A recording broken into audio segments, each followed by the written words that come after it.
Mateus 9, verso 37, que diz assim: Então disse aos seus discípulos: a colheita é grande, mas os trabalhadores são poucos. Vamos reler juntos?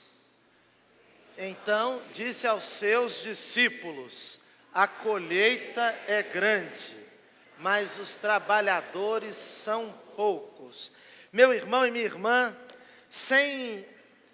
resolvi fazer uma mudança e à noite vou pregar sobre o assunto que pregaria agora pela manhã, mas senti muito desejo de compartilhar essa mensagem que em oração eu creio que Deus tenha me dado para essa manhã.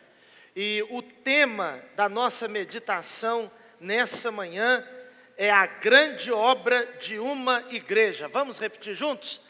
A grande obra de uma igreja. Só os homens. A grande obra de uma igreja. As meninas. Muito bem, vou pedir só ao Edgar que ele mesmo vá dando os passos aí à medida que eu for seguindo aqui, tá bom? Meu irmão e minha irmã, nós ficamos assim muito maravilhados com os desafios de Deus para as nossas vidas como parte de uma igreja, porque se há uma coisa boa na nossa vida como crente, é a parte da adrenalina, é a parte dos desafios. Você sabe que o nosso Deus é um Deus tão dinâmico, e Deus não é um Deus que nos convida para uma vida sem aventura, uma vida sem desafios, uma vida sem alvos. Deus traz para nós um convite desafiador.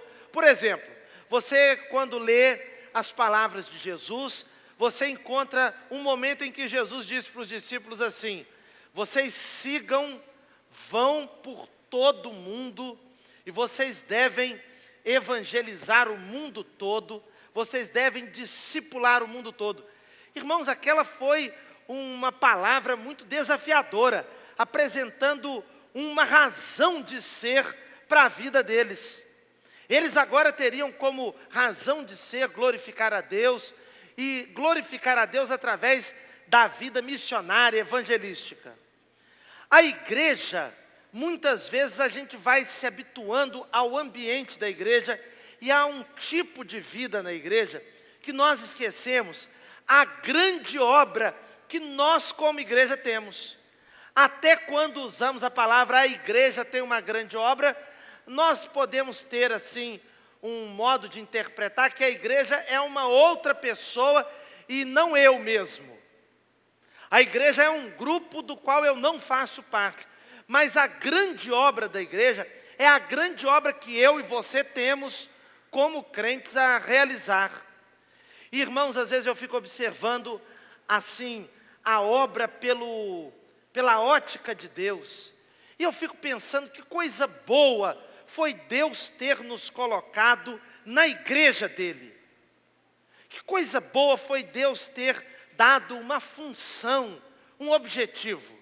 E eu queria compartilhar com você agora alguns pontos que nós aprendemos sobre essa grande obra que Deus tem para a igreja, aqui nesse versículo que acabamos de ler. Primeira coisa é o seguinte: para a realização dessa grande obra, nós precisamos ter percepção da realidade.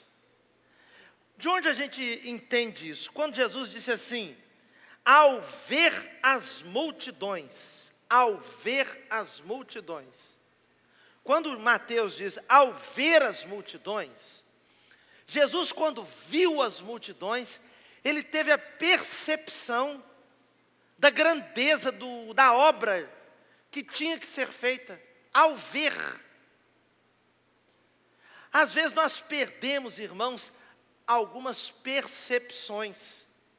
A nossa funcionária lá em casa, ela não tem a percepção, o olfato. Ela não sabe, às vezes, se a coisa está cheirando bem ou se está cheirando mal.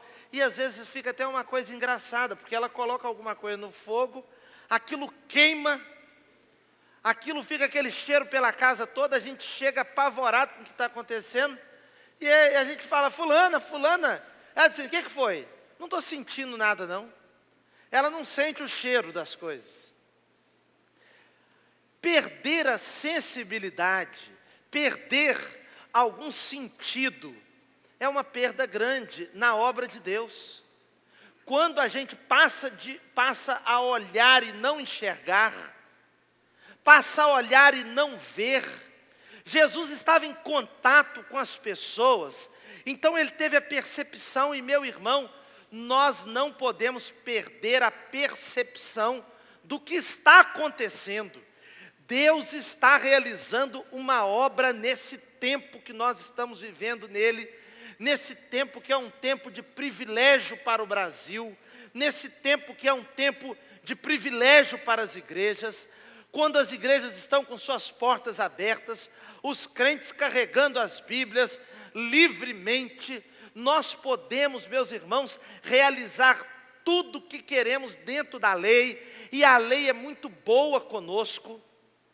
Ontem, por exemplo, eu participei de um retiro lá na igreja do pastor Sidaco, um lugar assim tão bem feito, um lugar apropriado para esse tipo de coisa, livremente, as reuniões aconteceram até já madrugada, tudo isso de modo livre. Se nós quisermos, irmãos, andar pelas ruas aqui do bairro, andando em oração, espalharmos a igreja aqui agora, e formos para essas ruas, entrarmos na feira, orando pelos feirantes, pelas pessoas que estão ali, orarmos aqui ao redor pelos nossos vizinhos, isso tudo pode, isso tudo é livre, nós vivemos esse tempo maravilhoso, mas meu irmão, nós às vezes nesse tempo de Deus realizando grandes coisas, conversões em muitos lugares, conversões em muitas igrejas, conversões porque o Espírito Santo está agindo de um modo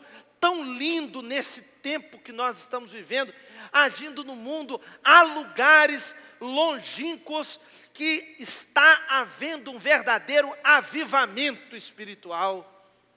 Há lugares na África que está havendo assim uma multidão de conversões.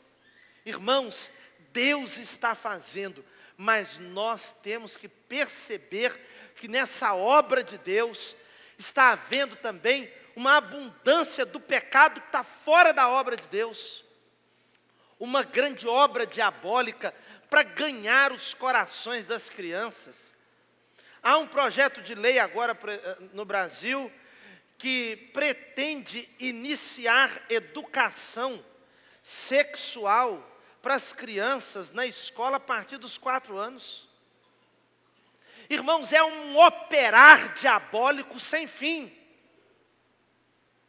Parece que como já se não bastasse o precoce desenvolvimento nessa área que as crianças estão tendo. Antigamente, meus irmãos, até o falar do assunto era um falar com mais limites, com mais precaução.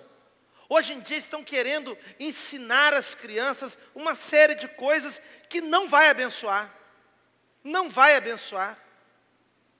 Você já imaginou, por exemplo, as crianças na escola e ali o material didático ensinando as crianças que a criança ainda não sabe bem o que ela é e que ela vai ter a opção de no futuro escolher o que ela é.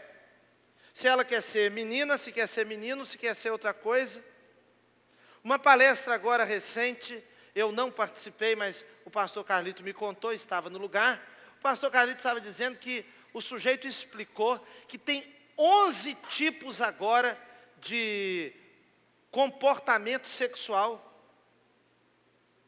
Tem a mulher que gosta de homem, tem a mulher que gosta de homem e gosta de mulher, tem o homem que gosta tem a mulher que gosta só de mulher, tem o homem que gosta de mulher e de homem, tem o homem que gosta só de mulher, tem o homem que gosta só de homem, tem o travesti, tem o que não tem jeito, mas tem o outro, tem 11.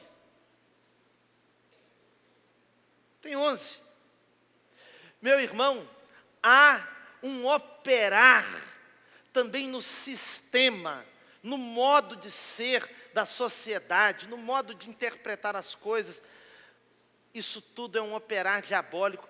Nós não podemos perder a sensibilidade, a percepção de como o mundo está precisando de nós.